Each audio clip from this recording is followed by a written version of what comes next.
أعوذ بالله من الشيطان الرجيم. بسم الله الرحمن الرحيم.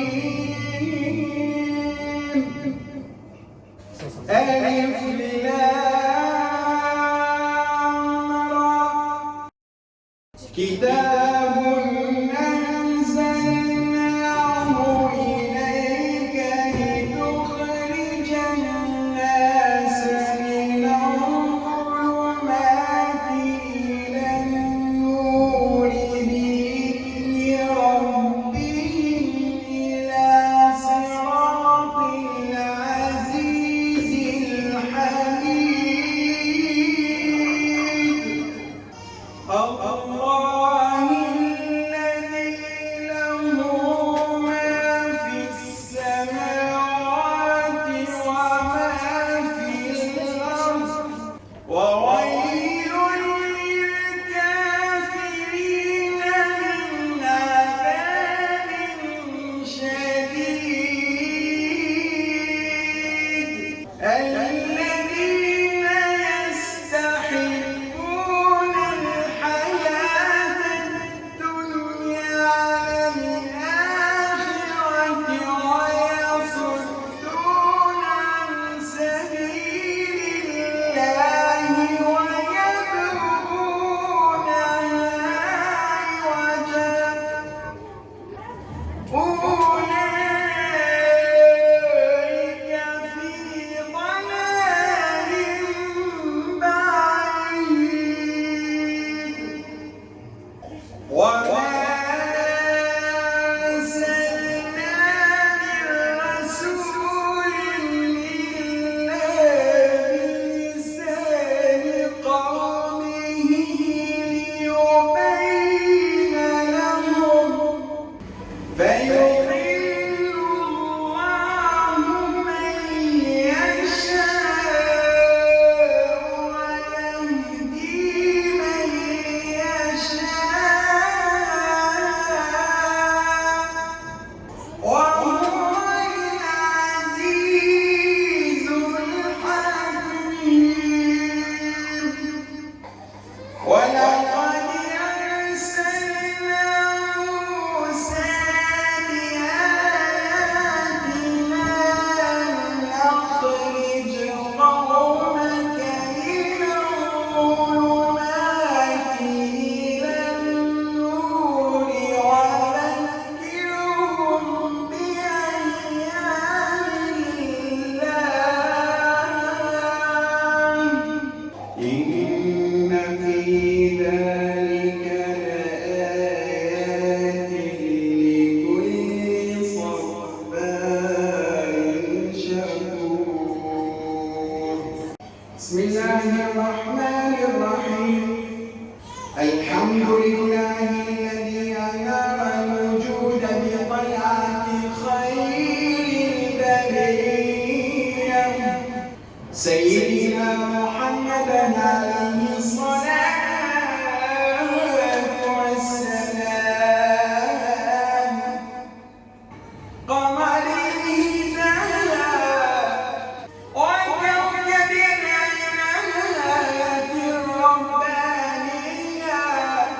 مصباح الرحمة المرسلة وشمس دين الإسلام.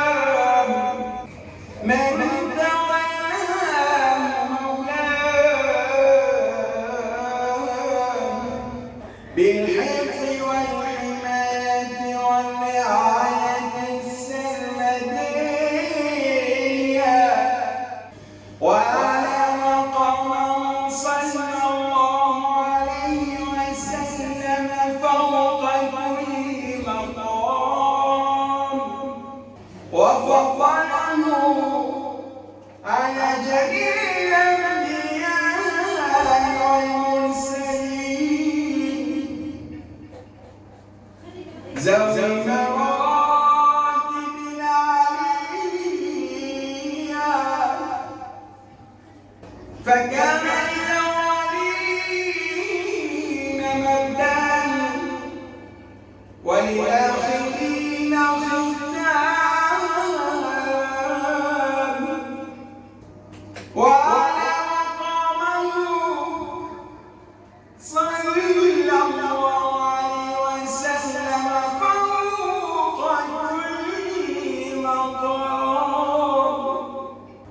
وفضله على جميع الأنبياء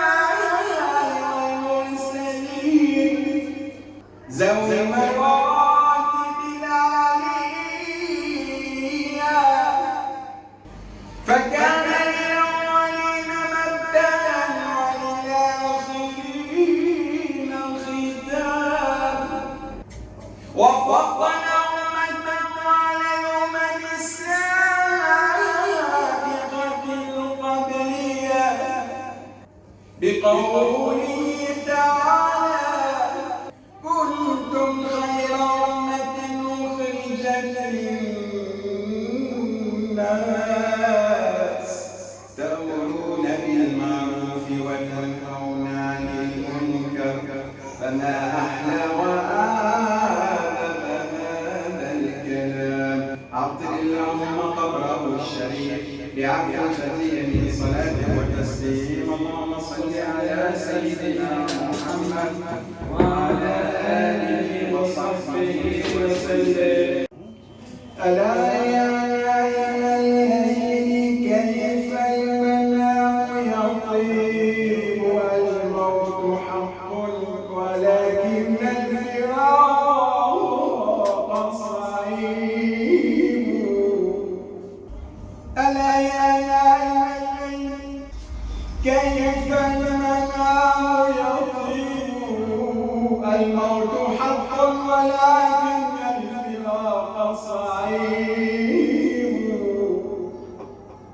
تغربت عن أهلي فطالت غربتي، وليس الغريب غريب الشام واليمن، ولكن الغريب غريب اللحم واليفن.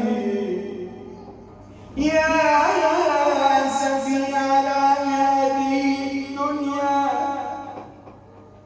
أموت غريبا وحيدا لا أب ولا أم ولا أخ ولا أخت. أريد خياطة كفني أختي، أريد حمالة إخوتي، لا أحد غريب. غسلوني بماء لا بارد ولا ساخن، وألبسوني قميصا لا أكمام له، وصلوا علي صلاة لا ركوع ولا سجود فيها، وحملونا شيعة وإلى القبر ودوني، ثم صلوا علي صلاة وفي القبر دفنوني. ثم أدبر الناس عني، لم يبق لي أب ولا أم ولا أخت ولا أخ. يا أسفي على هذه الدنيا، أموت غريبا وحيدا لا أب ولا أم ولا صديقا. وناداني الرحمن وقال: وبعزتي وجلالي لأرحمنك اليوم رحمة يتعجب منها الناس، وأنا أشفق عليك من الوالدة لولدها، وأنا الله وأنا الله خير راحمين. وصل اللهم على محمد وعلى آله وصحبه وسلم.